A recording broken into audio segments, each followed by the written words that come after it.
तो guys TikTok ban हो चुका है और अब हमें यूट्यूब पे आ जाना चाहिए और मच मच के मचा देना चाहिए गाइस।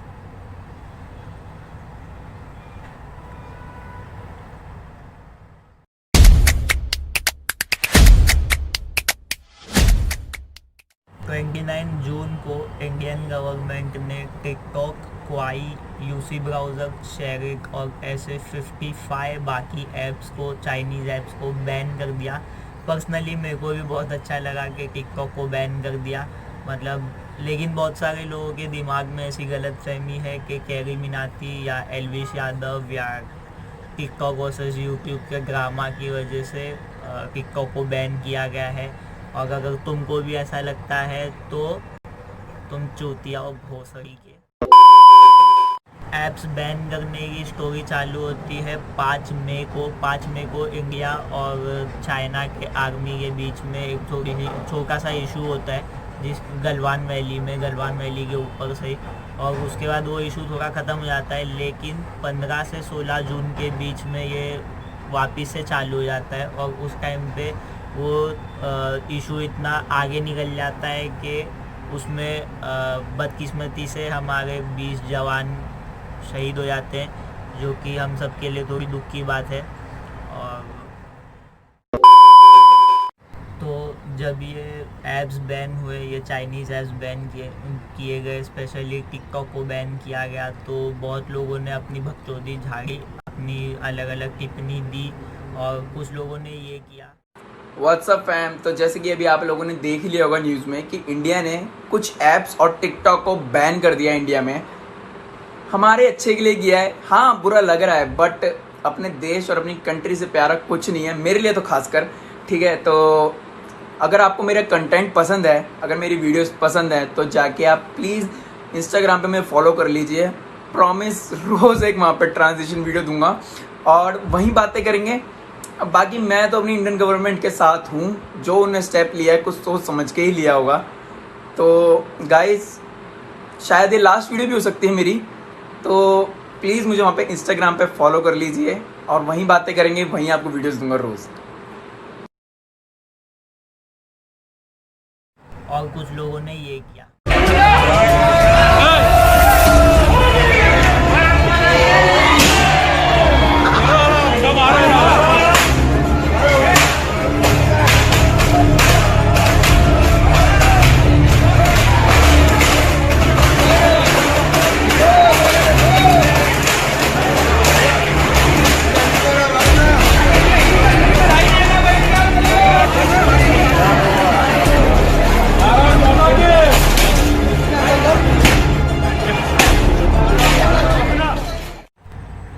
सबसे पहले वो बंदे के बारे में बात करते हैं, क्योंकि देखो, मेरे को नहीं पता, वो शायद से टिकटॉक बनाता होगा और पता नहीं अच्छा बनाता होगा, चूतिया बनाता होगा, कुछ तो बनाता होगा।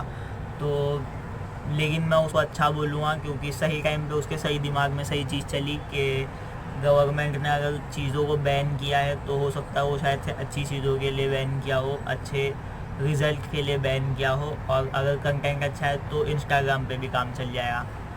लेकिन अब ये दूसरे बंदों के बारे में बात करते हैं, जो इन्होंने पहले माले से टीवी फेंका। तो मेरा तो मन कर रहा है कि इन लोग को भी चौथे माले से फेंक दिया जाए, लेकिन कोई बात नहीं। इन लोगों ने अपनी चूताबंती साबित की है उस वीडियो में। देखो, अगर उन लोगों ने, जाहिर सी बात है, या तो किसी के घर से उठा के टीवी फोड़ा है। अगर उन लोगों ने किसी के घर से उठा के टीवी फोड़ा है तो इन लोग चूते हैं ही। अगर इन लोगों ने किसी दुकान से खरीद के टीवी फोड़ा है तो इन लोग महा चूते हैं। इन लोगों के अलावा भी बहुत सारे लोगों ने अपना जोश बताया। बहुत सारे लोगों ने बोला कि ये चाइना के ऐप्स को बैन करने से कुछ नहीं होता, ये चाइना हर जगह है, ये ऐसा है, ये वैसा है, ये लौड़ा लाना सुन। लेकिन मैं उन लोगों को बताना चाहता हूँ कि ये जो फ़ोन से मैं शूट करूँगा अभी, तो ये फ़ोन भी चाइनीज़ कंपनी का ही है। लेकिन चीज़ें पहले अलग थी। पहले जब हम लोगों ने चीज़ें ख़रीदी थी, जो हम अभी यूज़ कर रहे हैं, उनका पैसा हम पहले दे चुके हैं। कब? जब हमारे और चाइना के बीच के रिलेशन अच्छे थे।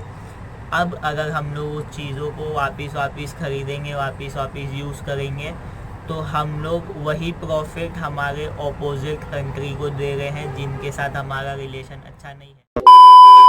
और भी बहुत सारे लोगों ने इंटरनेट पे स्टोरी डाली कि सिर्फ ऐप्स को बैन करने से कुछ नहीं होगा, कंपनीज को बंद करो, कुछ और करो, या सिर्फ ऐप्स को बंद करने से कुछ नहीं होता। तो ऐप्स को बंद करने से भी बहुत कुछ होता है। देखो, अगर ऐप्स जो जैसा टिकटॉक है, तो जहाँ तक मेरे को मालूम है कि अगर टिकटॉक कोई बंदा देख रहा है तो दिन में 24 में से 5 या 10 घंटे वो टिकटॉक देखता है।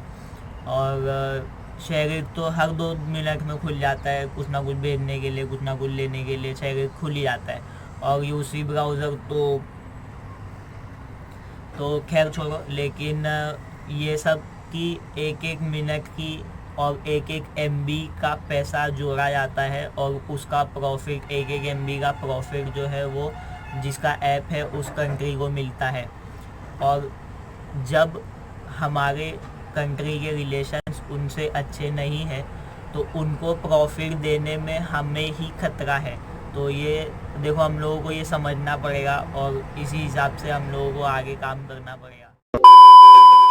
तो फिर भी जिन लोगों को लगता है कि टिकटॉक को सिर्फ बैन नहीं करना चाहिए था या सिर्फ ऐप्स बैन करने से कुछ नहीं होता, तो मैं उन लोगों को थोड़ा ज्ञान दूंगा कि महाराष्ट्र में 350 से 450 करोड़ के टेंडर भरने वाले थे चाइना कंपनी से, वो कैंसिल कर दिए गए हैं। हरियाणा में भी यमुनानगर का कुछ डेवलपमेंट का सीन था जो कि चाइना को मिलने वाला था, वो भी कैंसिल हो गया है। यूपी में इलेक्ट्रिक व्हीकल का जो पावर प्लांट है वो भी चाइना का टेंडर भरने वाली थी, लेकिन वो भी कैंसिल कर दिया गया है। तो चाइना की तरफ से जो हमारे बिजनेस रिलेशंस है उनको ख़त्म करने के लिए थोड़ा सा काम किया जा रहा है। एक दिन में चाइना को हम सीधा कुछ हैशटैग वापर के नहीं हटा सकते, उसके लिए थोड़ी मेहनत लगेगी, थोड़ा टाइम लगेगा। तो इसके लिए थोड़ा सा इंटरनेट पे रंडी रोना करना कम कर दो और थोड़ा सा फैक्ट्स पे ध्यान दिया करो। तो बहुत लोगों का ऐसा भी सवाल है कि अगर इतने सारे ऐप्स को बैन किया गया है तो उसके बदले में यूज़ क्या करें। तो देखो, गूगल प्ले स्टोर पे 30 लाख से भी ज़्यादा ऐप्स है, तो सब चीज़ों का ऑल्टरनेटिव वहाँ पे है। तो वहाँ जाओ, देखो, थोड़ा खुद से रिसर्च करो और यूज़ करो।